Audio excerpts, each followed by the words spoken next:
Well, we're not. That was my mistake. Or No, we are. That was also my mistake. no, we are. We are. Yeah, well, I'm just curious why. There's some language that we needed to update, so what was before you tonight wasn't the proper language, so we'll pull it, and then we're planning on bringing it back to you in January. Okay. Just curious. And then you guys have Do you have the resume? Yeah, this is it. Yes. I make a motion that we take that as amended. All right, so now we have a motion with the amendments and a second by Ms. Thomas. Okay, thank you. So give us a roll call there, Mary. Let's start. Mrs. Black? Yes. Mr. Connor? Yes. Mr. Daugherty? Yes. Mrs. Haddon? Yes. Ms. Jones? Yeah. Mr. King? Yes. Mrs. Schaefer? Yes. Mr. Slater? Yes. Ms. Thomas? Yes. All right. We do not have any information on executive session, so we are moving to our pledge to the flag and meditation. Dr. Mary Catherine Gatlin, principal of the Chattanooga School for Liberal Arts. That's a District 5 school. You can clap. Hello, I'm Ben Hopper, and us three are representing both Dr. Gatlin and CSLA today. Hi, my name is Emily. I'm an 11th grader at CSLA. Hi, my name is Sohit, and I'm an 11th grader at CSLA. Please stand for the Pledge of Allegiance.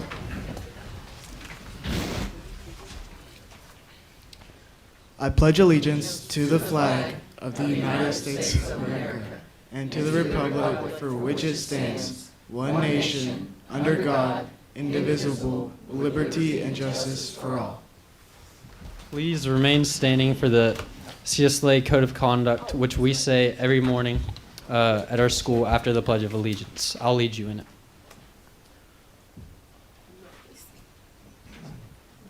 As a lifelong learner at CSLA, I will respect myself and others. I will be responsible for my actions, and I will treat people the way I want to be treated.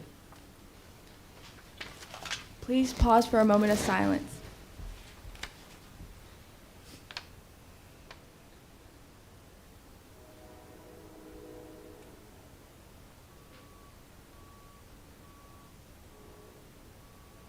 All right, thank you. And thank you all.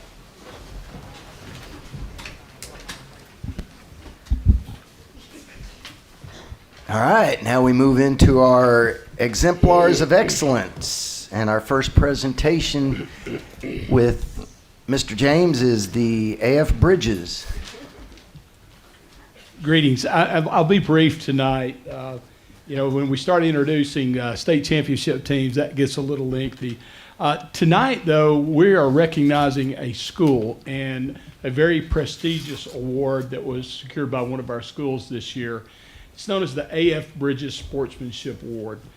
This award, as given by the TSSAA, recognizes schools that demonstrate exceptional sportsmanship and citizenship within their athletic programs. It is with great pleasure that we recognize Brainerd High School for upholding the high standards set forth by the Tennessee Secondary Athletic Association. I'm going to go on and I'm going to add that they are a what is called a divisional finalist. There's three grand divisions in the state of Tennessee. There were 10 sub-finalists in the East region of state of Tennessee, and Brainerd High School was awarded the regional finalists. They're up for the School of the Year. Along with this award, Ms. Mosley from the school board district, help me out, I always mess this one up, Ms. Jones, right. She's presenting the trophy. It also came with a $1,500 check for Brainerd High School. I went ahead and got that to them early so they could get it deposited. But we're very, very proud of the job that Dr. Sorrells, Reggie Jackson, and the student athletes at Brainerd High School have done to represent Hamilton County in a very positive manner. For their gym, they will receive a regional final banner, which will be hung from the ceiling in the gym. I don't want to roll it out. It's quite large. It's about 12 foot long. So this comes along as part of the award. They can hang that proudly in their gym, and then also a smaller banner which represents every year that they have won it. Didn't realize this, but going back in the past, Brainerd High School has received the A.F. Bridges Sportsmanship Award for no unsportsmanlike issues throughout the year for multiple years. I'm 2, 4, 6, 8, 10, 10 years now. So, congratulations, Dr. Sorrell. Well, thank you for your hard work and dedication to the student athletes in Hamilton County Schools, and let's continue showing good sportsmanship and setting the highest standards set forth by Hamilton County Schools and the TSSAA. Congratulations. Yes, ma'am. Congratulations, Mr. Ruff. We're going to get a picture.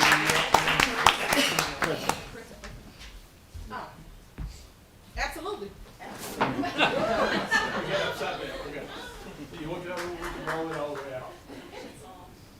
And they ain't gonna see you. You want us to hold it while you, we'll hold it back here. Hold it. We'll hold it, Yeah, like this. Yeah, and then y'all come on over to it. And then there you go.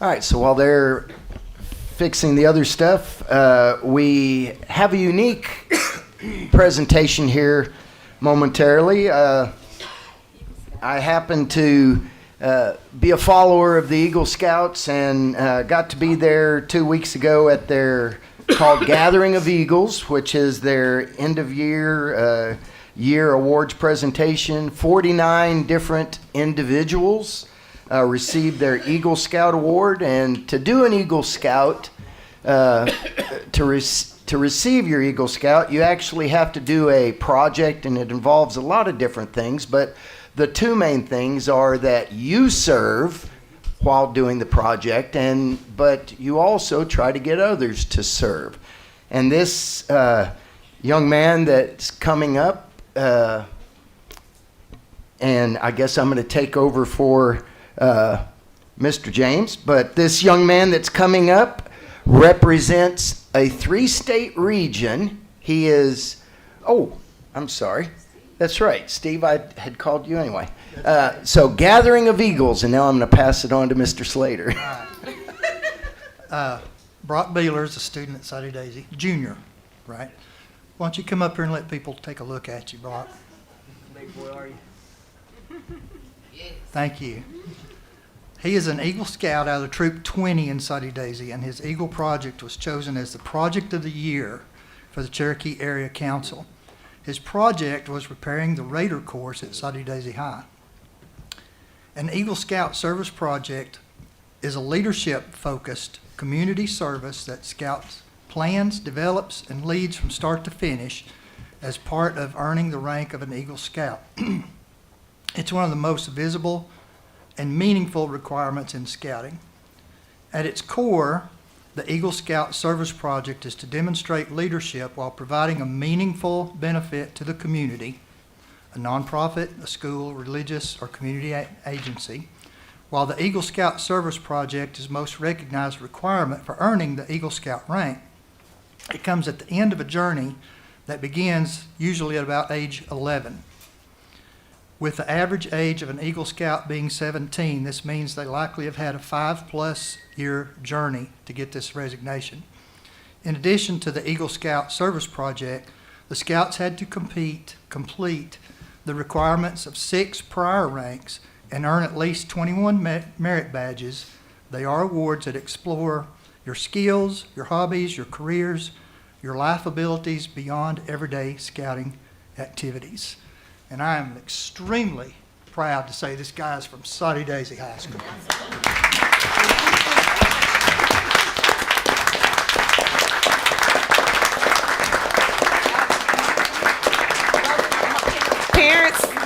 Mom. Siblings, y'all come on. Oh, you kidding me?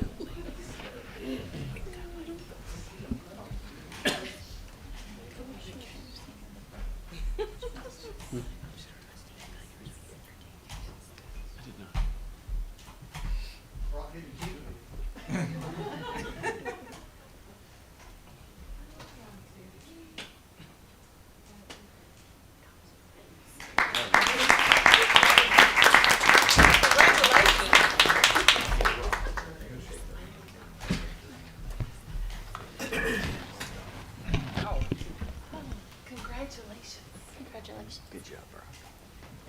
Good job. Congratulations. So proud. All right, now we are at our board member disclaimer statement. I think we have one individual. I declare that I have a relative who works for the school system and that the board's vote on budget, policies, etc. may have an effect on my relative's employment. Even so, I hereby certify that I will cast my vote in the best interest of the school system. Thank you. All right, so now we move to approval of the consent agenda. So moved. Do we have a second? Second. Thank you. All right. So we've already made a few polls in that. Is there anything else that maybe I did not hit? Any of the policy revisions? Those are all second reads. Everybody's Mr. King, this is actually pulling for discussion. right.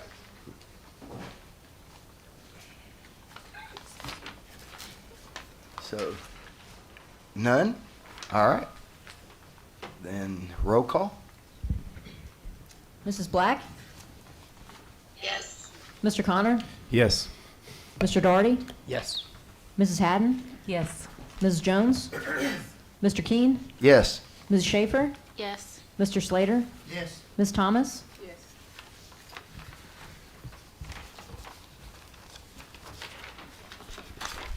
All right, so that takes us over to,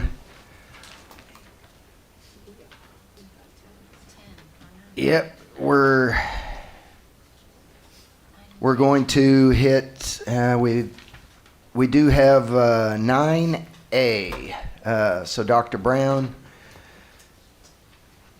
Yes, sir, I believe 10A. or I'm sorry. No, it is 9A, school psychologist and speech language pathologist. Mr. King and members of the board, what you have in front of you is a memo requesting approval of 3 items that really work together. I want to walk you through it just briefly and answer any questions you might have. But the first item is your approval for adjustment of our school psychologist and speech language pathologist compensation structure and calendar assignments. We've discussed this over the last few months where currently their salary is on the certified scale. We want to remove that to our general employee, our classified schedule, to allow us to be more competitive when it comes to hiring school psychologists and speech language pathologists. We'll also want to adjust some of the school psychologists and SLPs, their day count. There's a mix working with Ms. Ergel and her team, Dr. Ergel and her team, 201 day count and 241. Again, just putting us in a position so we can serve our kids well. The second part of this is, I'm proud to announce that we were awarded the grant, the school-based mental health grant that this board allowed us to approve or to apply for. It's in a tune of about $7 million over the next 4 years. This allows us to recruit and retain school psychologists. So we're asking for your approval to accept that grant. We'll be able to use those funds, part of that first request, to increase our starting salaries and our salaries for our school psychologists. We'll also want part of this grant, part of our a grant we already have called the Dream Grant. And in accepting grants, there's lots of paperwork, right? In a sense of making sure you have a grant manager. We're asking that part of the grant we have written in a 0.5 FTE, serving as the grant manager, but also we want to, there we go. Testing, there you go. Apologize for that. So the new grant that was just awarded, if this board accepts, it's written in at 0.5 FTE to help serve as the program manager, but also we'll want to make that a full FTE that allows us to serve both grants. We have the DREAM grant, which is already in existence, that allows us to help with tuition for our school counselors, social workers, et cetera, school psychologists. That grant was already approved in existence. I believe we're going to start our second year. But in essence, a full FTE to help serve both grants. Again, this is a grant-funded position. After 4 years, when the grant comes to an end, that position will come to an end as well.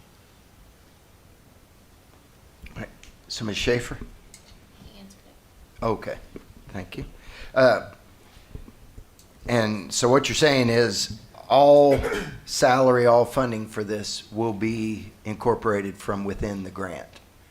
Yes, sir. If we get too complicated, I might have to ask Mary Ellen to help. But this grant is actually, we're already in discussion of, but this board, we've had discussion about school psychologists and our SLPs, but this grant is specifically for school psychologists, removing them from the certified scale to the classified scale. This actually puts us in a better position where, if without this grant, we would have to assume all that right away. But the idea of accepting this grant is that we will assume the full cost of our school psychologists after 4 years, right? This board was already positioning ourselves to do that. This just allows us not only to, recruit and retain our school psychologists, but the funds that we're going to be able to use, in essence, will allow me as a chief talent officer to actually recruit our more and be creative with our school language pathologists as well, that'll help move them to the new scale. All right, so. Short answer, yes, sir. We've got a little time, but again, the grant is definitely designated to our school psychologists. All right, we have a couple questions. So, Ms. Thomas? So if the compensation, I guess, when you say it's going to come from that grant, but what does that look like? Is there a starting salary if you move them from the certified? Is there a starting salary? Is there a cap? What is that compensation? Even though it's a grant, what does that look like? Yes, ma'am. So I will tell you, currently our school psychologists, the average salary is about $68,000, $69,000 when you think about I believe we have about 37 positions or close to it for our school psychologists.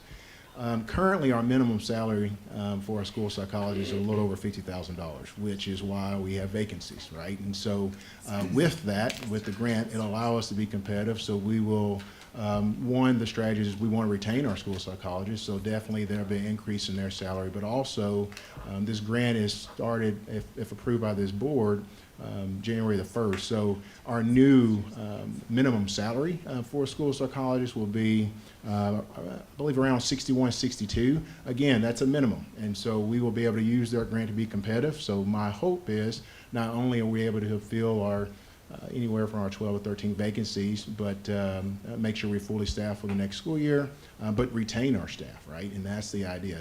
There's some of our neighboring districts, school psychology, again, they already have a master's. They're starting about almost at $70,000. So we'll have a range to work with in a sense of being competitive to ensure that we have high quality people to give our services to our kids. So minimum salary going from 50 to easily 61, 62. And no maximum. Since it's going to be, you said after 4 years, will they lose that money, or will they be just kind of grandfathered into the regular budget with their salary? Yes, ma'am. That's why it's that first request is moving them to, when you said minimum, there is a max, right? It'll be moving to if you look at our salary schedule, we're moving the school psychology to a grade L.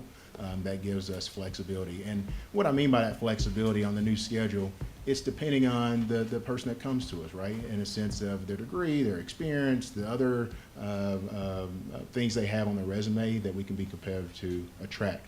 My hope is to attract from our neighboring districts, is to come work for Hamilton County Schools because it's a great place. Okay, and that would be wonderful, but what would happen to the ones that are currently doing the work? What would their salaries? Would their salaries bump up? Internal equity, we will make sure that we are being competitive. That's why it's so important to have the grant in place, because ultimately we want to recruit, but we definitely want to retain our quality school psychologists now. All right. Ms. Haddon?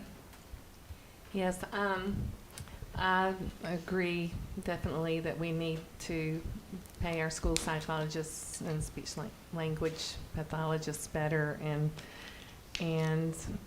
hire more and be able to with the grant, because there's kind of a shortage, I understand. And also, I think there are some questions. They have to have a master's in counseling, most of the school psychologists, Yes, don't they? for They school have to have a psychologists. master's degree, so they do, I mean, those salaries are low. We do need to pay them more at that level. So I agree. And who would turn down a grant? But my question is about the grant-funded position. Now, while you were talking, I heard half a position and a whole position.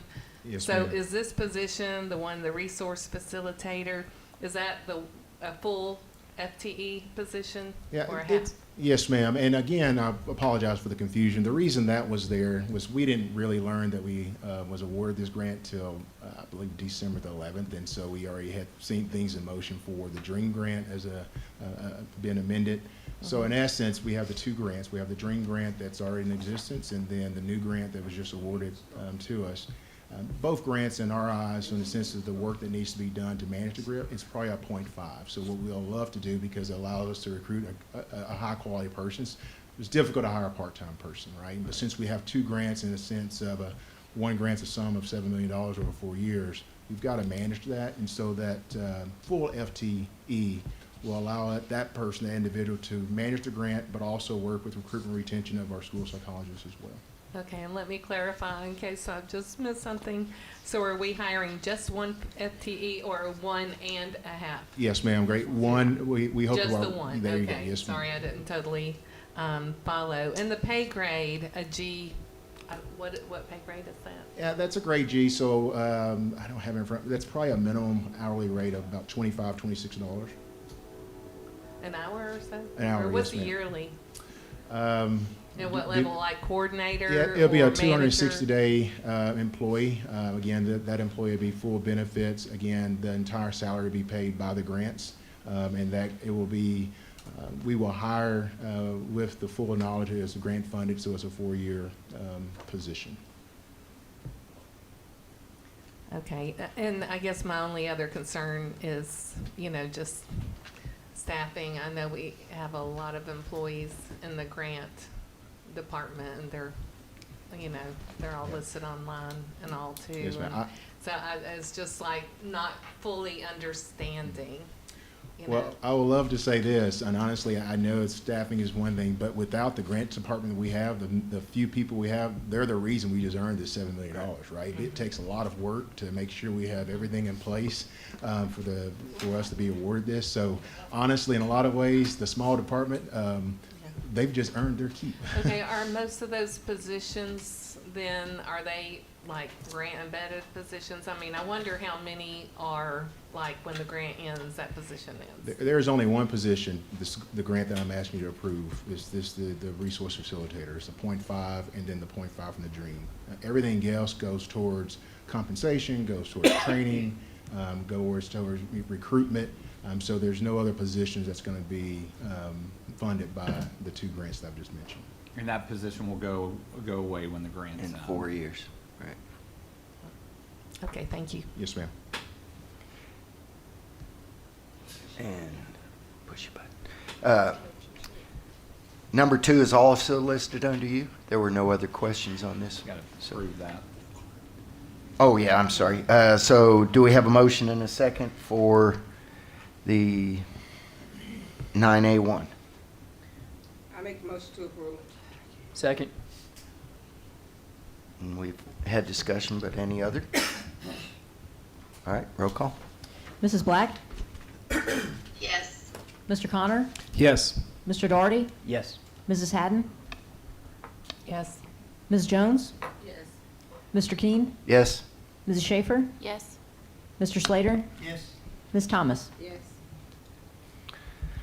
All right, so 9A2, PECA vote and committee members. Yes, sir. Let me remind the board about the PECA. The purpose of collaborative conferencing is to reach agreement regarding salaries, grievance procedures, insurance, fringe benefits, working conditions, and leave, with the resulting agreements remain in effect for 3 years. We're we're in our last year of our current agreement with HCA. So based on the votes that took place last month, a majority of participating professional employees indicated a preference to engage in collaborative conferencing. And then secondly, of the eligible professional employee organizations, the majority selected Hamilton County Education Association as their representative organization. Part of your memo, you'll see that the members, the 2025 collaborative conferencing team, have to be equal teams, 8 members on both. I've listed those members for our HCS, representing HCS, but also representing HCA. We're asking you just to approve that we'll move forward with our conferencing. Then, of course, we'll keep you updated with the meeting schedules, discussion topics, and when there is an agreement, we'll bring that to the board and the board will vote. All right. Any questions? All right, need a motion? Motion. Second. All right, so we've got a motion and a second. Roll call. Mrs. Black? Yes. Mr. Connor? Yes. Mr. Daugherty? Yes. Mrs. Haddon? Yes. Mrs. Jones? Yes. Mr. Keen? Yes. Mrs. Schaefer? Yes. Mr. Slater? Yes. Ms. Thomas? Yes.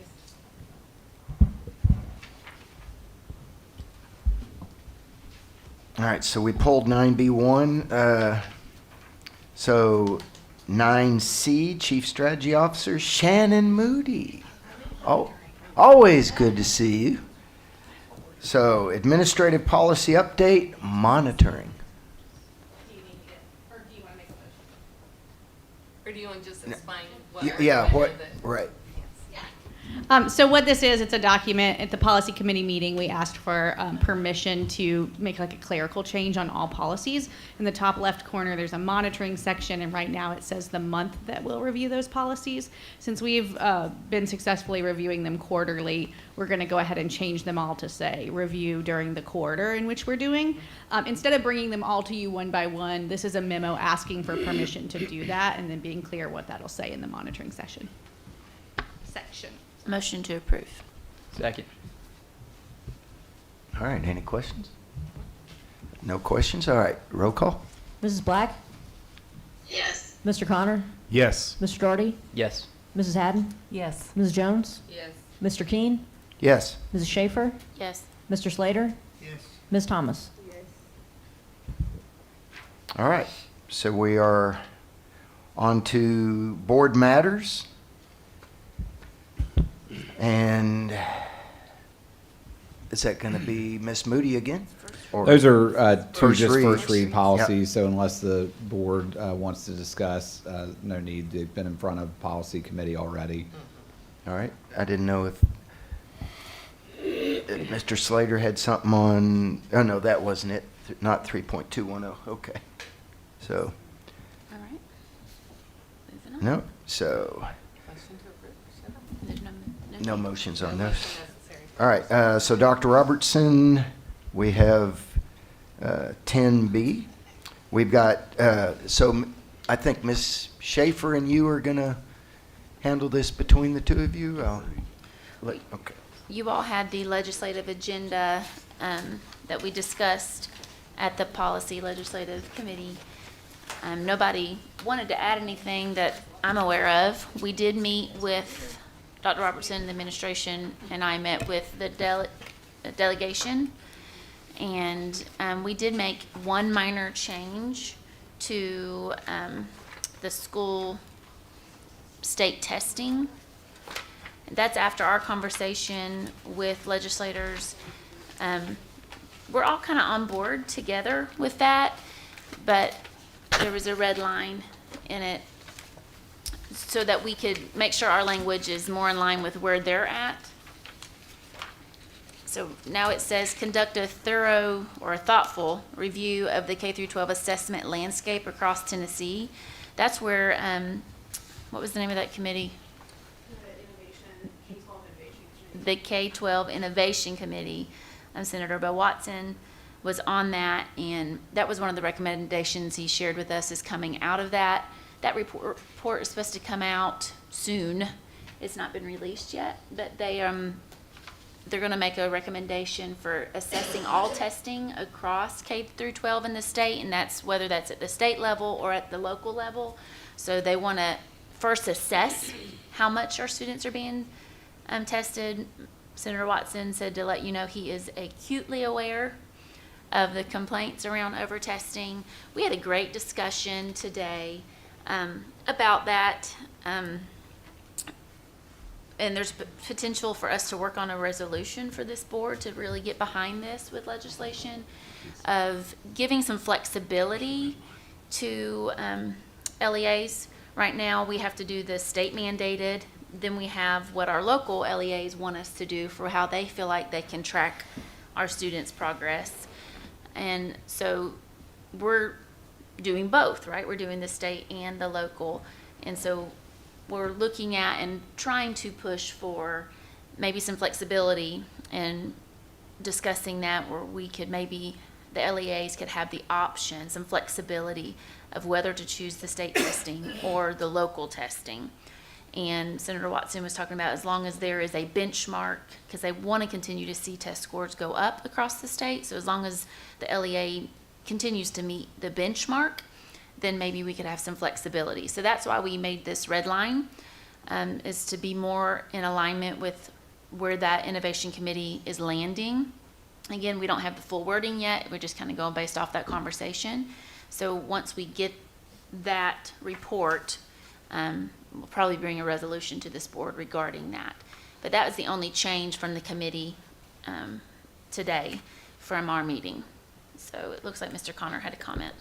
Yeah, I've got just a question. The whole thing's red. You said that we changed a few words, which, forgive me, I don't. We replaced the entirety of it. Okay. It's very similar, but I think what we've heard, and Ms. Schaefer and I agreed with this from the board and from the administration, is we want to level set on what is mandated at the state level, what are we asking for as an administration, and then once that comes out, to be able to make some recommendations on where reductions can take place and where there can be flexibility. And I definitely heard both of you say that. I'm just like, in 2 sentences, what words were not good in the last one that are better in this one?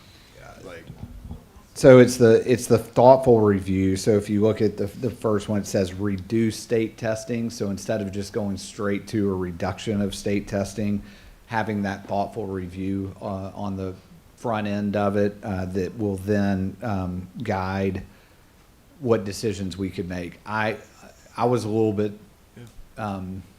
surprised, probably the wrong word. I didn't realize the state was considering flexibility possibly as long as achievement is still there. And so to me, that changed some of our thinking. But at a holistic level, the review is a big change. And then how we respond to it. And to Ms. Schaefer's point, once that review happens, I would fully expect us to bring back a resolution to this board to kind of, I mean, not an addendum to this, but in addition to say, like, okay, we've heard from the committee what their recommendation is. Now, what does the board want to say in reaction to that? That's perfect. You did use a lot more than 2 sentences. I know, sorry. That's awesome because it sounds really well written like this, and so I was wondering what we changed to make sure, because this is definitely better than what we had. So thank you. And so this is what we have. We have to vote on if this is what we want to say is our goals. Again, the delegation said none of this was new to them, that they've been working on these things, and they want us to know that they are working on all of these things, and none of it was new to them or caught them by surprise, which they appreciated. So I think that we could work well with our delegation with this. And I was going to ask a question, not on this particular one, but under school safety measures. Was this the only one they talked about, or did they hit on each one of these? Oh, we talked about every one. Okay, so under school safety measures, I know there's been talk that they might provide more funding for SSOs, and I'm going to just make a comment right now. I think I can't speak for middle schools per se, but I know that I think each high school in our district should have an SSO and an SRO because of the different duties or the things that they're allowed to do with regards to search and different things. I think each school needs an SSO and an SRO. I will say that I hit on school safety measures pretty hard in our meeting as one of a top priority for us. And we talked about, again, flexibility. I think that was the theme for today, is we were pushing for flexibility in the funding. Right now, there's funding not being used for SRDs, and because they're not able to staff them completely. So we were talking about flexibility of that funding to be able to use for SSOs, because we are kind of understaffed with our SSOs. And maybe we have the staff to fill it. We could. Okay. And so remind me again, the difference, SRO, SRD, what? SRD is just, technically Hamilton County, you're a sheriff's deputy. All You're right. not an officer. Traditionally, they're called SROs. I just want to be clear to your point. I don't disagree with what you're saying, Mr. Keene. What we're asking for here, though, is if the local law enforcement agency, for us, Hamilton County Sheriff's Office, says we can provide an SRD for middle and high schools, but we can't do it for every elementary school, we're asking for funding to kick in to support SSOs. Okay. I agree with you. It'd be great to have one of both in every school, but that's probably a long way down the road. Right, okay. Oh, I'm sorry. Mr. Connor. Thank you. I second that thought process, what you just said too, that they are different positions in what they can and can't do. And so I think it's a great idea to utilize both. I will also say, and I've said it from the DS before, but I want to repeat it, that when the initial funding was released and we learned about it in the legislative session for TSBA, that thought process was that there would be SSOs available to fill in for the spaces, knowing that we would never be able to fill all of them or keep them staffed fully. So that's been a conversation line that has just kind of fallen away. And so I'm happy that we are continuing to hound that out, because it's not putting somebody in any way, shape, or form of a lesser quality in there. It's just filling the position. All right. So. Thank you. All right, and then lobby and contract. Well, we got to vote on this. Oh, I'm sorry, yes. I'm going to motion. So we need a motion? All Motion right. to approve. And do we have a second? Second. Thank you. Any other discussion? All right. All right, so this is just going with what the wording change was in that red line area. Well, We got actually It's the whole thing. the whole thing. Sorry. Yeah, okay. Approval of the whole To agenda. approve the whole agenda.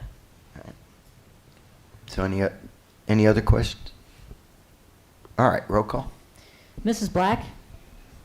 Yes. Mr. Connor? Yes. Mr. Doherty? Yes. Mrs. Haddon? Yes. Ms. Jones? Yes. Mr. Keene? Yes. Mrs. Schaefer? Yes. Mr. Slater? Yes. Ms. Thomas? Yes. All right. And is that going to be you, Dr. Robertson? Yes, the sir. lobbying contract? This is the contract for Gowan that we spoke about in the policy meeting. It's a 6-month contract, $3,500 a month. This is basically in lieu of class for the next 6 months, and then we can rethink how we're going about it. So this was for Robert Gowan and his law firm. All right. Motion to approve. Second. All right. Any discussion? All right. Roll call. Mrs. Black? Yes. Mr. Connor? Yes. Mr. Doherty? Yes. Mrs. Haddon? Yes. Mrs. Jones? Yes. Mr. Keene? Yes. Mrs. Schaefer? Yes. Mr. Slater? Ms. Thomas? Oh, yes. All right. I have a double question though, because I wasn't at that. So this is, just, We were paying $5,000. He's reduced the price. He's just going to represent us instead of us being in with what was called the Large School Coalition. right, okay. I won't say nothing, never mind. All right. We pulled C, so we'll move on to 10D1, school capacity. Mr. Doherty. Yeah, thank you, Chairman. I'm going to pass something out to everybody up here. Let me pass that down. This would hopefully be a first and final. But as you'll see when you get this, there's basically 3 documents in front of you. And I want to kind of begin this with, I apologize for not getting this in front of us sooner. I literally was working on this up until I left at 3:30 today. My mom came and watched the kids. I know we talk about capacity a lot, and many of you on this board, myself included, are dealing with capacity issues. I mean, Jill, you're probably the prime example of what that looks like across Hamilton County. And effectively, kind of, as we know from a board's perspective, the challenge when you have capacity is multifaceted. First and foremost, it has the ability to erode the quality of education because eventually you raise the student to teacher ratio.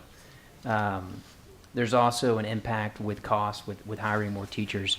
So effectively what you'll see, and this is in collaboration with Dr. Robertson and his team, is we kind of provided an updated, what I call a utilization report. And you'll see 3 different color codes on this sheet. Essentially, the schools from a capacity perspective are broken into 3 tiers. Yeah. So tier 1 would be 95% capacity and above. And just as an example, in my own district, Nolan Elementary is kind of right at that. Well, they're a little bit above it, but for example, Westview Elementary, Jody, they're at a 95.7, and then they've got 26 available spaces. So just to give you just kind of a framework of kind of where we are countywide, but the policy that I've written with Dr. Robertson is essentially intended to... Mr. Doherty, I'm sorry to interrupt. Can you email me those documents because I can't see what you have? Yeah, I'll get an email to you, Jill. Thank you. Shirley, could you email it to her? Shirley will email it to you, Jill. But essentially what we're exploring doing is a proactive process around growth and capacity in the school system. I think we all would agree there's a tendency to maybe be reactionary, and it's largely driven to the fact that, Teresa, I think you'll agree with me, oftentimes there's not a lot of pre-discussion with the school system when it comes to county development. And oftentimes it feels like, a train track is being built and we don't know where the next piece of track's going. So essentially what this policy is intended to do is it's designed to create a framework. So basically, if you have a school that's a tier 1, Dr. Robertson and his team will come to you annually and say, hey, school board member, you now have a school that's in a tier 1, and here's the process that could take place. So essentially it puts in place what I would call an exploratory process, whereupon you look at the available capacity and then you look at where the future development can or will occur in your district. So the idea behind this is proactive zoning of any future development. So this does not displace any current families, but the idea is you get ahead of the growth and you say, hey, if we're going to have 100 new homes here in this area that's technically assigned to a school that is over capacity, we're going to proactively rezone that area to a school that has the capacity to absorb it. So the benefit of doing that is largely driven by cost, because as we know from the bond that we went through, if we don't do anything, we get to a point of capacity where we've got to absorb all these new students. We're forced with either expansion, an addition, which can be $10-12 million, or a net new school entirely, which can be $40-50 million for a new school. Combine that with the fact that we're 2 to 3 years out on a building timeline, so we're really behind the 8 ball on that. And Jill, I know you'll appreciate this too. The portables that we do as a stopgap or a Band-Aid, those are not cheap. I mean, those are $500,000 to fully land and install. So the idea behind this is as a proactive measure for the board to really have an annual discussion around growth in Hamilton County. And I want to be clear, this is just a framework. So effectively what Dr. Robinson would do annually is he would bring any board members that have a tier 1 or tier 2, he'd make it to your attention, and then you as what I would call the head of the committee have the ability to explore with Dr. Robinson's team possible areas of future residential development that you could rezone to areas that could be better absorbed from a capacity standpoint. So the number one goal is to just not compromise the education quality that we have for the students and children in our school systems today, and provide a proactive approach to manage the growth in Hamilton County. So the last piece is what you'll see is kind of what this would look like in practice in the map in front of you.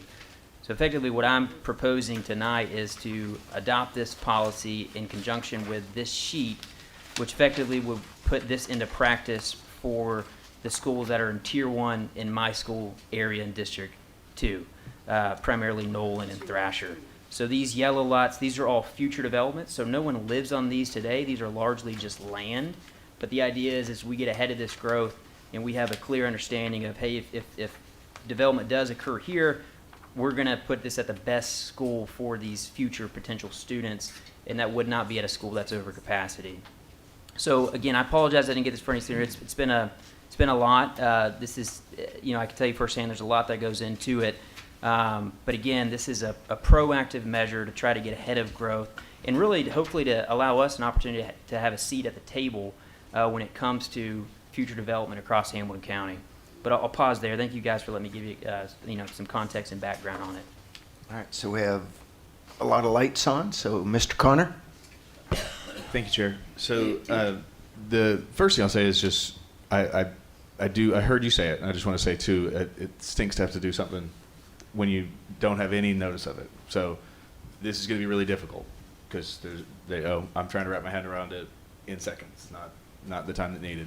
But the second thing is I heard you say that Dr. Robertson's on board with this. So if we don't mind, before we hear anything else, would you mind to tell us why you like this and what you see beneficial so too? what's beneficial about this, you think about from a planning agency standpoint or development standpoint, we don't get involved. Like you've never in your 3 years on the board had someone come here and say we're thinking about putting a new neighborhood here.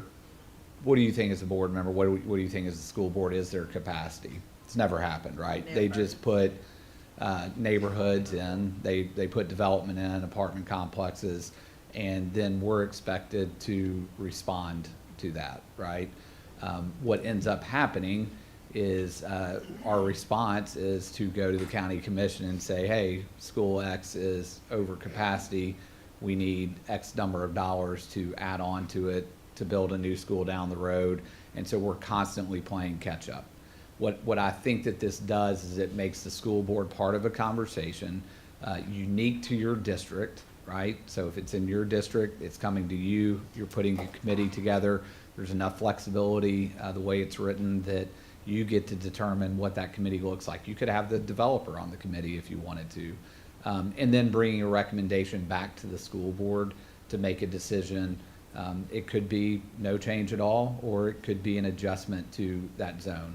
So to me, it allows the school board to be part of conversations that we should have been part of you should have been part of all along and just haven't been included. Okay. I will say that I'm not going to speak for everybody, but I have definitely been to planning commissions and stuff, in many parts of my district, like in Red Bank, they successfully overcame the sewage issue. North Chat, they like to build houses on postage stamps and on the sides of cliffs. Part of the reason that we're talking about expansion in Norwell Park. But in what way do we as a school board hold authority to tell the commission what to do? Because you don't. You control zones. Okay. Right? So you are the body that approves zones. Correct. And so that doesn't take approval from any other board. So we've gone through this before. If you remember,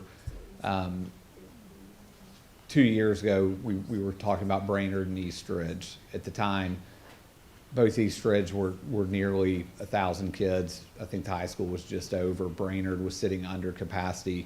And we made the recommendation to the board to go back to the historical zone where everything north of the interstate was zoned to Brainerd, everything south of the interstate except for a small little pocket that the city of East Ridge for some reason jumps across the interstate, stayed at East Ridge.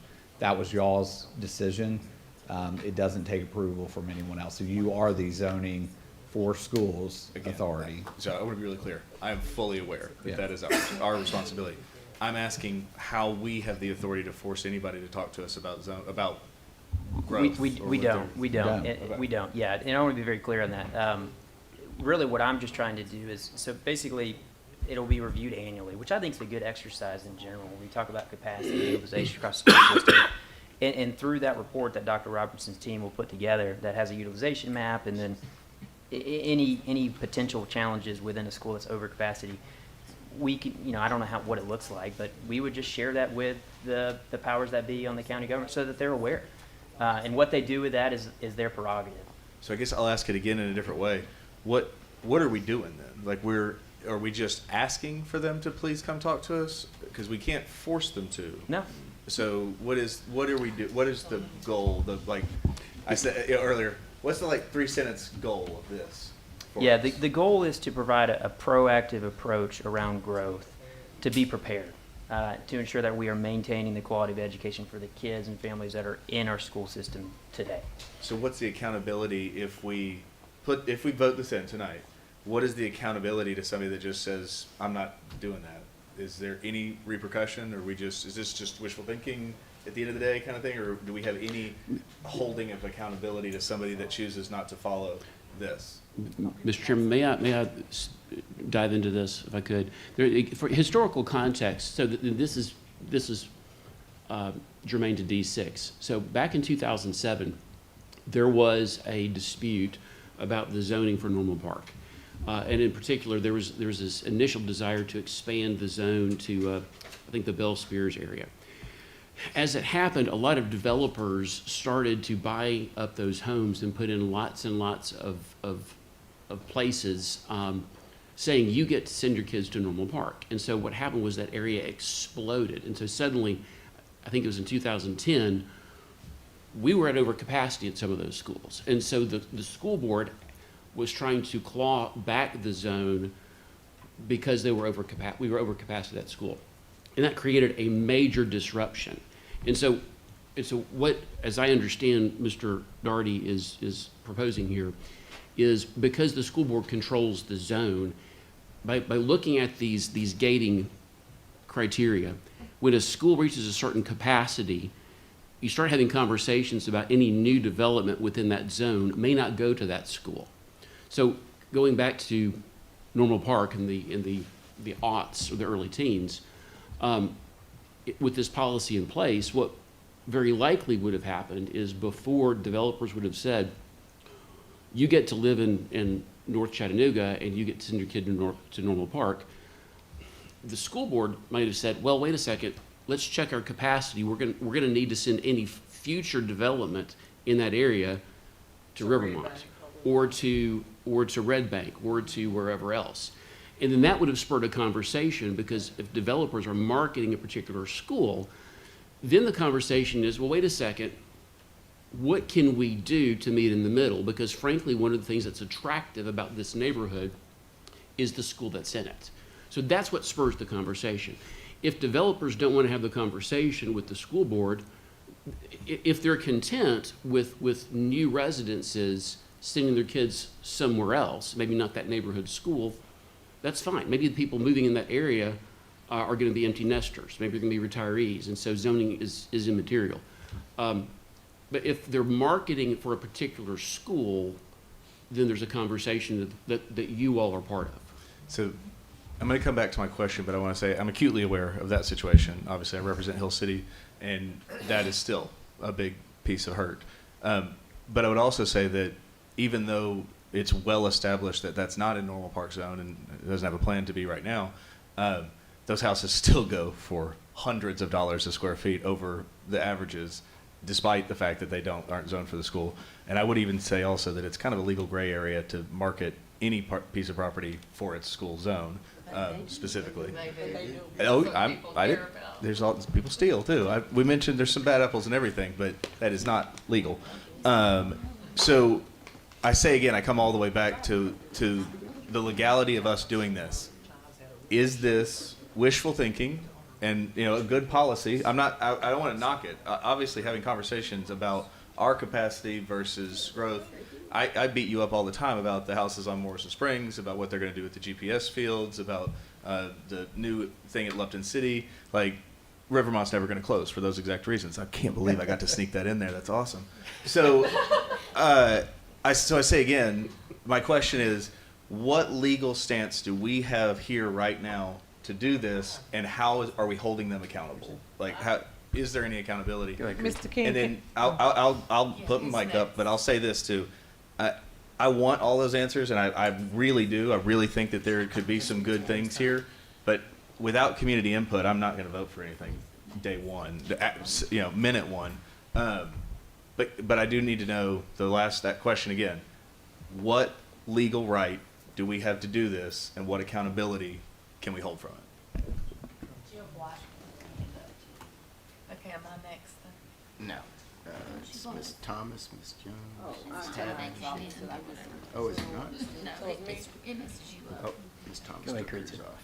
So I can speak, I feel capable of speaking to the legal and accountability piece, Mr. Connor. Living through several rezones and bills and all the development that has occurred, being a lifelong resident of Chattanooga and Hamilton County, I feel competent to speak for my district and for my community, and I would say the Black and brown community, from that perspective, and then just from my district. But what we see a lot of times is as times change, things change, communities that we know to have been certain communities have now been renamed, changed. Historical populations that were normally in, and I spoke about a little bit about this earlier with the Alton Park area. But when you look at the area, so like the North Shore, like it took me a long time to get used to calling the North Shore the North Shore. I grew up, that was North Chattanooga, Hill City, North Chattanooga, Red Bank, Norman Park. And then it was, now we have the West End. That's the West, and it ain't even the West Side, honestly. That's Martin Luther King. Then you got Brainerd, and now it's Midtown. Well, it was Brainerd and Woodmore and Eastdale. You know, you have all these things that are just evolving, and I'm like, where are these places? And my poor 75-year-old mama be so confused because she been here all her life, and people are like, oh, well, you need to come over here to this. And she calls me and says, Caritza, where is that? And I'm like, oh, mama, that's the old Cameron Hills, which is Blue Cross. So I'm saying all that to say things grow, things change. But what I do know is that having been on this board for this amount of time, and Ben Coulter is out there, so Ben has shown me now for 12 years, come January 1st, maps upon maps of red and orange and burnt orange and yellow and green, all these places that are over-concentrated and oversaturated. And then you have people like Gus Issa or GTI, whatever's G.I. Issa, whatever his name is. Then you got Bell, and you got all these people that are building these things, and all of this stuff comes up, and then it's like, oh, we need schools for these kids. But that's after you've built 150 homes in a cul-de-sac. Now you need room for kids. And then we have to figure it out. And then now we got to shift kids and look at taking 50 out of this school and 100 over here and 25 over here and 200 over here. And then we're going to build a new high school, but we ain't going to put no toilets on the football field. And we didn't take into account of the growth that's going to come in East Hamilton. So now we got to build a whole nother East Hamilton because East Hamilton Middle overcrowded in year 7. I mean, it's all these things that are happening. I've lived through this. So I think as a school board, we have a legal authority, a legal responsibility and an accountability to the people, whether they're already currently in those schools, currently in those neighborhoods, or coming, to make sure that we're doing our due diligence to be prepared. Because what I do know is when Gus Issa built all them homes up in Harrison and Ooltewah, he not asking, they never ask us. We've never sat at those tables, ever. Never, ever, never have I ever, never has anybody from a 9-member board to 11-member board now sat at any of those tables. And I've had this conversation a couple of times now. And I've said it before. I said it about 6 years ago. Why don't we sit at these tables? Because we don't. Matter of fact, Mr. Testament, that's how long ago Mr. Testament was on the board. We had this conversation. David Testament. And we're 3 board members out with Mr. Testament. That's how long we've been having this conversation. They don't talk to us, and then we have to figure out what to do with them. And I get it. Like, I know that there's a business. I have friends that are realtors, family members that are realtors. I know all that. And I know what we talk about all the, you right, being, you're not supposed to sell houses like that. You're not. But I have worked in spaces where they're recruiting people. And I've been on the school board at this time, and they've come to me, companies and corporations, and said, hey, can you tell me the most high-performing schools, or can you? And then they send realtors to meet with these wives of these doctors or whomever. And while the doctor is trying to figure it out at Erlanger, the realtor has her on Signal Mountain, and in the North Shore, and in East Brainerd, and in Appleton, looking at houses. Why? Because that's where the good schools are. And then here we go again. So I'm just saying, I think the legal, all that to say, three words short, we have a legal obligation because we're responsible for those kids when they're over capacity and they're overpacked. And then other schools got to take them in, and the parents mad. Like, I remember Brainerd and East Ridge. That was a whole situation about going back to an original zone, because the zone they're in now was the original Brainerd zone when I was in high school.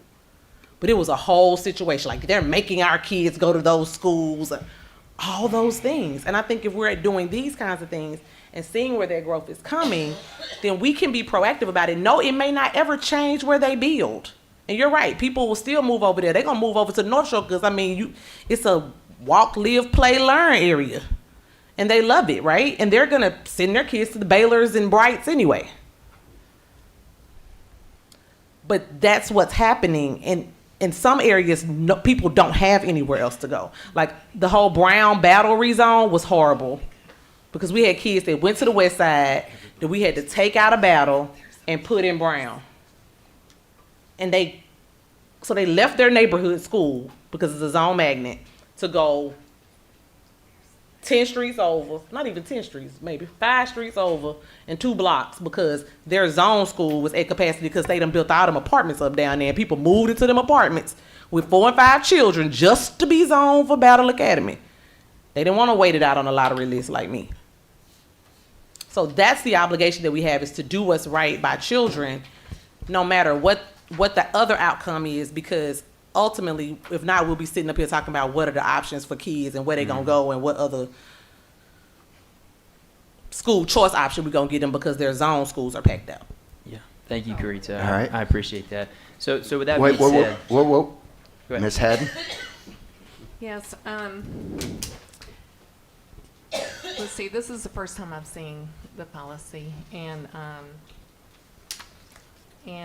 I guess I was thinking it might be a resolution or something, maybe it originally might be the concept. And I think it's a great concept. I like the concept, but as far as writing and approving an official policy, Shannon, have you had a chance to look at this? She usually is in charge of the policies. Okay, for one, the numbering of the policy, it's under the student section, and it might need to be under facilities or some other section. And it's not in the same format as most of our policies when we vote on them. It doesn't say the monitoring or some of the other codes. And it's the first time we're seeing this, and it doesn't have the state codes. I mean, it's the first time I'm seeing it. I mean, Yeah, we can adjust formatting, Felice. You know, the idea is we all are dealing with this in some way or another. Yeah. In particular, in my district, I mean, it's a very imminent situation. I mean, you look at Nolan, I mean, they've got 7 seats available, and we've got multiple developments planned up there. And again, to Karitza's point, this is about a proactive approach, because if we don't do anything, these kids are going to move in there, and then you're forced with having displaced families that have moved in and bought a house and done all this. Whereas if we go with this approach, it's more proactive. And that happened with Ooltewah and East Hampton. Yeah. People And moved I'm over there and had to get pushed over to Ooltewah and was I'm mad. not arguing that. Yes, I hear about it all the time. Yeah, I'm not arguing that this is not a good idea. I think it's a great idea, and I appreciate that. But as far as creating policy, I mean, there's procedures. You know, we usually need to go through like the first read and second read, and you know, we just haven't had a chance to, I mean, I haven't had a chance to read the whole thing. I just think we need to continue to work on it and maybe ask Shannon, like she usually does, and get a first read for this policy for us and the format that we're used to seeing, and maybe change the policy number and include the other things that are usually included with the policy. So maybe possibly having this ready for a first read in January. I know that's, anyway, that's what I think we should do. All right. We've already had everybody speak. No, you have not. And Jill on the thing. Yeah. So that was, yes, that's who we're going to recognize there. She's not on the. Yeah.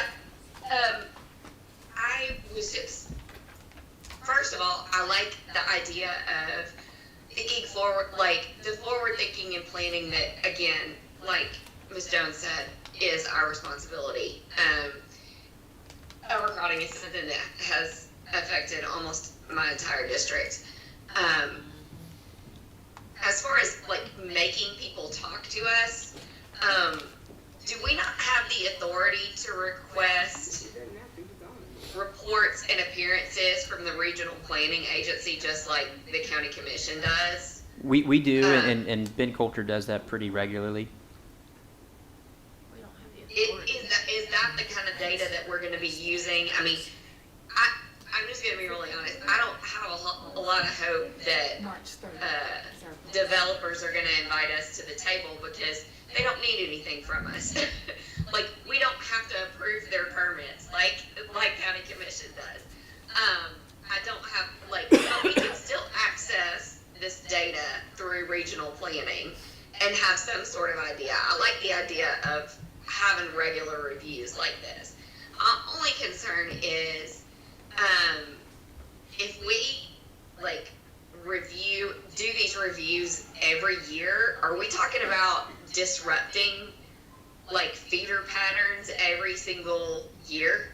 Or are we gonna try to take like a longer term, like longer than 2-year snapshot to like, is this gonna be an every 3 years thing? Like, I'm just concerned, or like focusing on certain areas, and like once we do an area, not coming back around to it for 3 or 4 more years. Like, I'm just concerned about the disruption of communities and children, and especially during the elementary school year. Like, they're there for 6 years. Like, they could go back and forth 1 or 2 times through zoning if we did this every year. Ms. Black, I think that's my only real concern. I think that's what we're trying to avoid. And I'll go back to this example that Ms. Jones used earlier about Battle. So Battle and Brown get built about the exact same time. Their zones get set. And what ended up happening is, and you're living this now, right? Right around Battle, small pieces of property that were once either single family living homes or businesses got developed into multiplexes, apartment complexes that were already in the zone for Battle. What this is saying is that if there was a new development in that zone, you as the board member would have a conversation in a committee about that development. And so if we had this in place 20 years ago, what we would have avoided is what you're saying, is people buying up property in Battle's existing zone where there were no houses before, building large apartment complexes, and now you're having to displace kids that were actually zoned and in houses already established for Battle from the beginning. Right. And so my thing here is we're trying to not necessarily bring anyone to the table, but developers for years have pushed kids out of zones and schools by building on property that was within the boundary of a zone, but wasn't either a dwelling or it was just a large farm. And now we're having to rezone kids that were already in that school. That's what it's trying to avoid practically. All right. We have Ms. Thomas, then Mr. Connor, and then I'm going to close. So there's. Well, I would just like to bring a little humor to this and ask the question, how would this benefit my school since it is under capacity?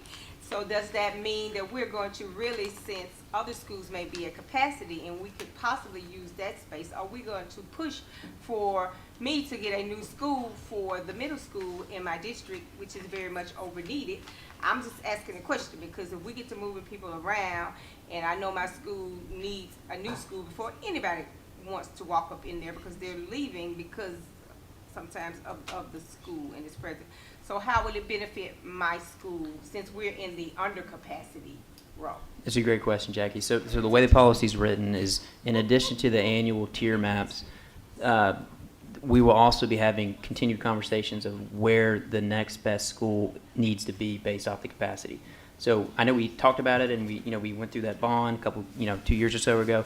But this then becomes a more annualized conversation, whereupon we look at things every year and we assess where the capacity is, where do we need it, do we need a school here, and it's it's just a constant, continued conversation based off the data that's readily available to the board. Okay, I understand that, but you're saying if we need a school. So if the school is not in capacity, it's going to look like we don't need a school. So, you know what I'm saying? And if it's so far away, I doubt seriously they're going to bust them there. So I was just wondering about that because what I don't want to happen is this. I don't have a problem reviewing and discussing anything, but I still know a school is very much needed in that area, a new school, but it's under capacity, and I just don't know what that looks like what would that look like for that school. Yeah. That's all I'm saying. Yeah, I understand. All right. Mr. Connor? Thank you, Chair. I do this knowing that you will have time for discussion after I make a motion on that. I hear everybody asking questions. There's a lot of questions. There's a lot of things that we need answered before we can fully support this and get the input that we need to make a properly informed decision. So I make a motion that we move this to the next facilities committee meeting to properly vet it, get community input, and discuss it in a forum that we're supposed to do before a meeting. We have a discussion once they vote go through, right? I need it, yeah. Sorry. So what would happen is I would need a second for that motion, and then we could have discussion about that motion. All right, so we have a motion to move this to the next facility meeting, which is undetermined, but somewhere we think between the end of January and mid-February. Do we have a second? Second. All right, so we have a motion and a second. So now we do have discussion. So I will also say after making the motion that I would entertain the idea of adding this to an agenda of some sort, like the meeting on the 8th. If this feels like finance, we could add it to that too. I'm just a time. Move it further down the line. No, I don't want to. I definitely don't want to say kick it. Like I want a date, like the next time there's a facility meeting or the next committee meeting. I want it on that. But yeah. Because maybe as early as January. Right. So I do, my light's on. I'm sorry. This is a very relevant issue. As we all know, my entire tenure on the board so far has been about the capacity of District 7. And we have the biggest share of growth right now. So I just want the board to know this is very pressing. So kicking the can to March may be too far. So maybe, January at the latest, because we're not being consulted. And I've been making the plea not to rezone my district because it's been rezoned so many times. So, every board member should have the right to represent their district. And that's pretty much what I hear Mr. Daugherty trying to say, is we should have a voice in our district, which is what I've been fighting for my entire tenure on the board. So if you vote to move it, I would just say January, not March. Yeah, when's the workshop? January 8th.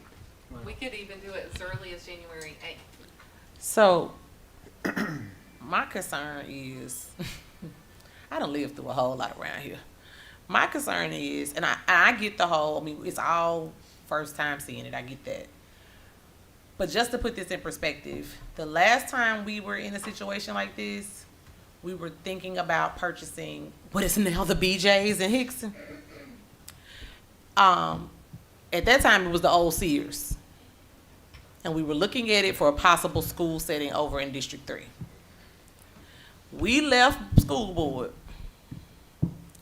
and the entire amount, Bennett, was it the cost that was, we could have potentially bought the old Sears for, and everything about that situation went AWOL, and hence why there's a BJ's over there now.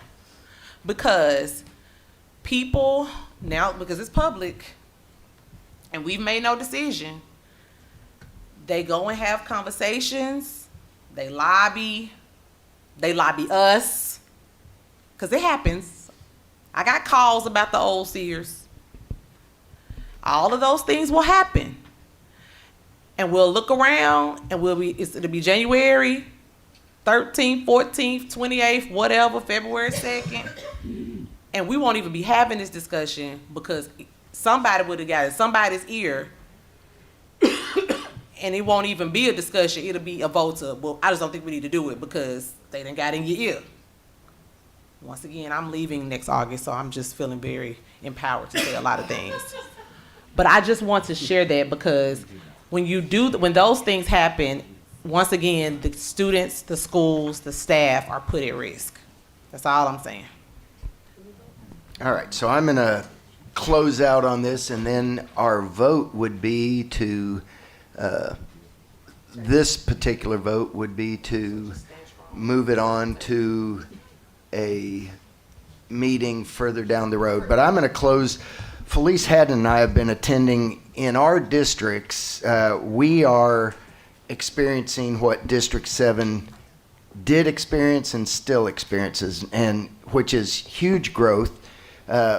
We've been a part of what's called Plan Hamilton, and now there is a move to pull away from the Regional Planning Commission with unincorporated Plan Hamilton. But what this brings up to me is words. People might not remember Dalton Roberts, but Dalton Roberts was a county executive years and years ago, and he said RSSS. Roads, sewers, schools, and then you start bringing in the rest of it. And so if this gets us in, and again, I'm agreeing with a few of the others that it is a first thing that we're looking at, but it's definitely on the right track, and it's something that we need to do. And I think for what's called responsible growth and that ahead of us, I think we need to really look at this, but not jump right into it. So I just want to be very clear that the way the policy is written, there's no immediate action required. It's simply a framework. So ultimately, it maintains local authority with each respective board member when there is a Tier 1 school. Outside of my situation in my backyard with District 2, there's no immediate action that's going to be taking place out of this. This is just an adoption of a framework for an annual review process. It is a policy though, right? Hold on. Correct. Right. Okay, and Mr. Slater has his light on, and he hasn't spoke yet. So. Thanks, Gary. What Ben Connor was saying about the real estate people is true, but let me tell you, they sell these houses based on where the schools are and where they're going to school. I know that for a fact. My daughter moved 2 blocks so she could take her kids to Normal Park. And I know what's happening up at Signal Mountain with all the building, and this is just my opinion, but I think we need to pass this, and I think it needs to be discussed about how to go about telling these builders, hey, the kids may not go to this school where you think they're going to go. It's my opinion. All right. Last one, Miss Black. All right, sorry. If we move this to the committee meeting on the 8th, which committee meeting is that? That's the finance workshop. If we move it to there, I request that Shannon take a look at it as far as formatting and wording between now and the 8th, and then we could have a first and final read for a vote at the January meeting. Okay. Well, we can't vote in the January 8th meeting. That's a workshop, right? No, but we can discuss it and then vote on the 15th, yeah. The January 15th, we could do a first and final. All right. So what we've got right now is a motion and a second to, okay, To be Mary? clear, I know there was some discussion afterwards, so this is maybe clear up. The motion that got the second is a motion to move this to the facilities committee meeting that has not been scheduled. And then I know there was some additional, Mr. Connor made some additional If you don't mind, comment. I'd like to rescind that and restate the motion. Okay. Yes, thank you. So I'd like to restate the motion to move this to an addition to the finance meeting on the 8th. No. I second. Yes, that's right, it is. Currently on the 8th. All right, so we have a motion and a second to move this discussion and this policy to have this further discussion on the 8th. And let's do roll call. Mrs. Black? Yes. Mr. Connor? Yes. Mr. Daugherty? No. Mrs. Haddon? Yes. Mrs. Jones? No. Mr. Keen? Yes. Mrs. Schaefer? No. Mr. Slater? No. Ms. Thomas? No. 5-4, motion fails.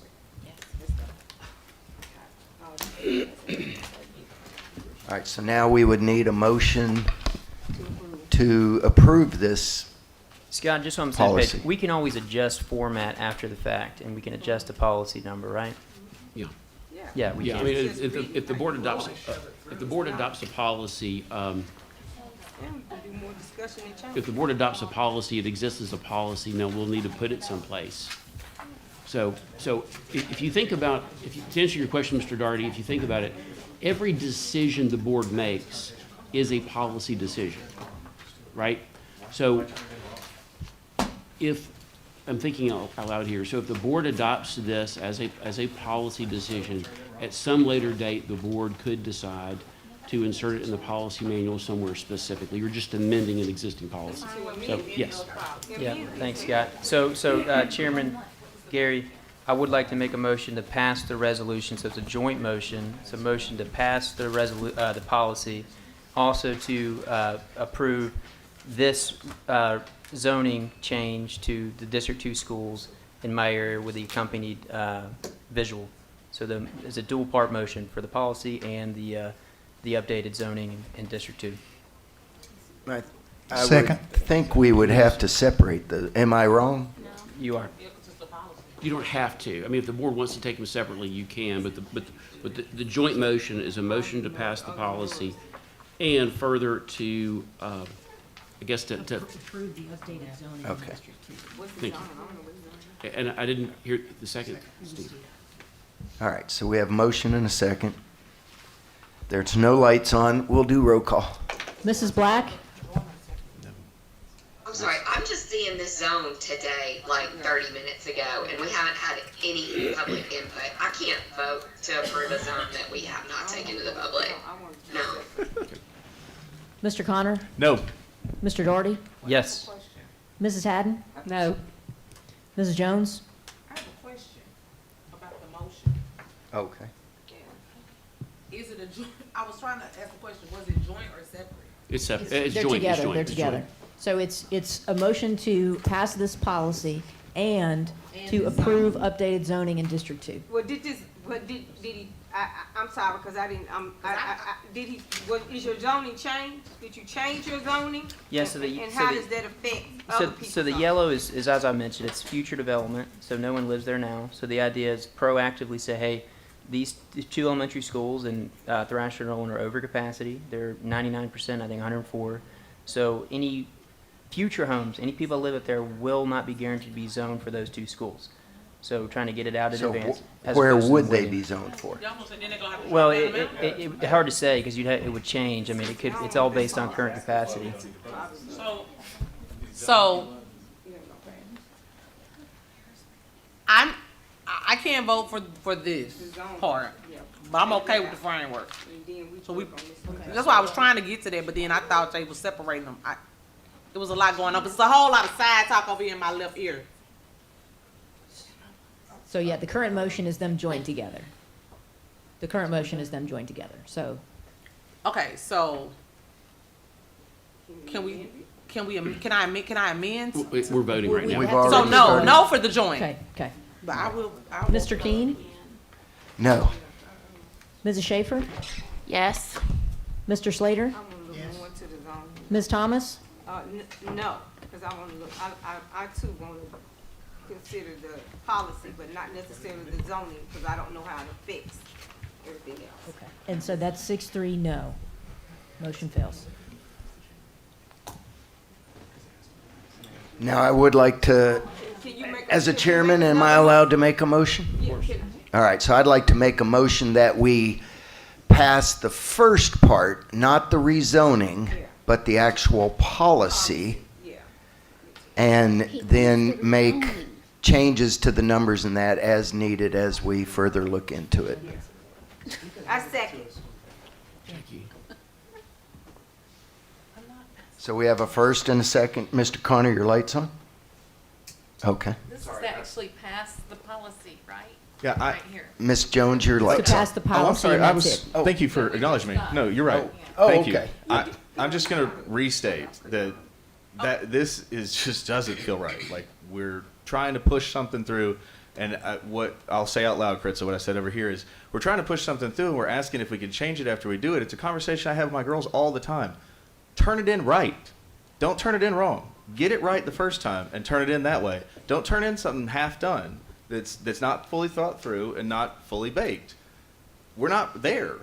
I don't like that politics and governance moves so slow, but it's because we got to listen to our constituents. I'm getting people texting me all over here going, hey, why can't I see this? Why can't I even read it? It's because I couldn't even read it. So we need to talk about it. Listen, yeah, no, it's okay. January Listen, is I'm 1 gonna. month away. Yeah, I think 1 we- month. Is it my turn? Yes. Okay, because my light was on. Someone's gonna have to Uber my daughter. Okay, just. What you say? Yeah. What she say? She said she's got to go pick up her daughter. Oh, I've had to do a lot of things like go to funerals and I don't even know if my uncle's dead because I said I just know they buried a casket. That's called elected office. So I hear you. No,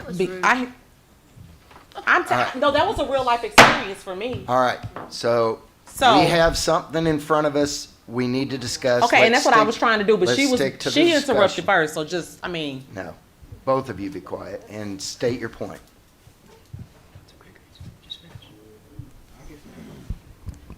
as I was saying, I don't believe in doing anything subpar or piss par or half done. I believe in doing things decent in order. But I've lived long enough here in this space to know that sometimes it's not always a good idea to wait because you don't set a precedence that you're standing for something. You set a precedence that somebody can come and talk in your ear. Now, I'm not saying nobody's going to do that, but if you can't stand strong, I would suggest that we look at talking about this framework. Now, no, I'm not going to vote for a zone because I do believe that we should hear from the people living in that community about a zone. But I believe that I was elected to make a choice based off of what I know that sometimes I know that the community doesn't know. And what my community knows, District 5 knows is I've been here long enough to know that sometimes you have to make a decision. Because I'm telling y'all, you get in your car, being right, they texting him now, why can't I see this? Somebody else probably texting somebody else saying, don't do that, let's talk about it. When you start to have those let's talk about it conversations, on January, whatever date that is, it's gonna go a different way, I promise you. I've lived this long enough. If you ain't never trusted me before on anything, and I don't make rash decisions, we have to start to set a precedence that we are our own people. And we are elected to do what we are elected to do, and we don't wait on everyone. People elect us to do certain things. And this really, a policy don't take, like, we don't wait for the community to tell us about a policy that the state sent down. We go on and vote on that policy. You didn't care about what the community said when I'm not gonna even go there. Now, some people cared, so let me just say that, but some people didn't. But now you want to care about a framework that you could just make a decision about. I'm baffled. And so, in lieu of the book that I'm reading, Let Them, I'm going to let you make whatever choice you want to. And I'm going to let me make the best decision for District 5 and the constituents that voted me in.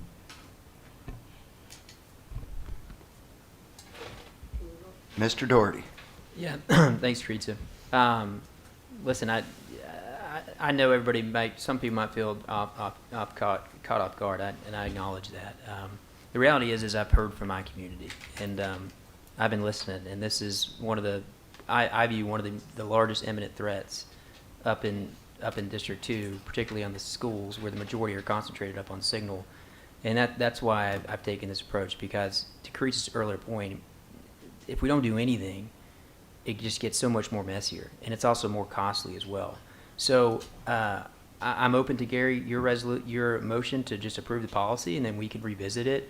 But again, there's no action items from this. This is just a framework in which we come to the table more often, and each board member maintains local authority to make a decision what's best for their district, which is what I thought I was doing here for mine, and I stand by it because I think it's the best thing long term. But I did want to just add that. All right. Ms. Thomas? I just wanted to say, I wanted to go on and be able to vote on the motion that was on the floor, but also to say, I just don't think the zoning is fair to everybody else. Nobody else has where they've said you can't come to our zone anymore. So I think that portion does need to be separate in a discussion and more intense discussion around what that looks like for everybody's zone. So I'm just ready to move forward to vote on this policy. All right. And that ends our discussion. So let's recap what we are voting on. Yes, sir. This is a motion to pass the school capacity policy with leaving room to make some changes, non-substantive changes, I think, like changes to the policy number and things like that. Okay, Mrs. Black? Yes. Mr. Connor? No. Mr. Doherty? Yes. Mrs. Haddon? No. Ms. Jones? Yes. Mr. Keene? Yes. Ms. Schaefer? Yes. Mr. Slater? Yes. Ms. Thomas? Yes. 7-2, motion carries. All right. That brings us to our events, and we don't have any legal services report, I don't think, do we? All right. So announcements. December 19th, students half day, and it's the end of the second quarter. We have a break December 22nd through January 6th. Let's jump down. Professional development on January 5th and 6th for teachers. Students return on the 7th. January 15th at 4:30, we have our work session, and January 15th at 6 o'clock, we have our next board meeting, at which point we will discuss the superintendent job evaluation and maybe hear more about what we've been doing. Merry Christmas. Thank you for Mr. Bennett for the wonderful stuff your wife made for us all, and also Dr. Robertson and staff for the gift that you gave us all. Merry Christmas, and we are adjourned.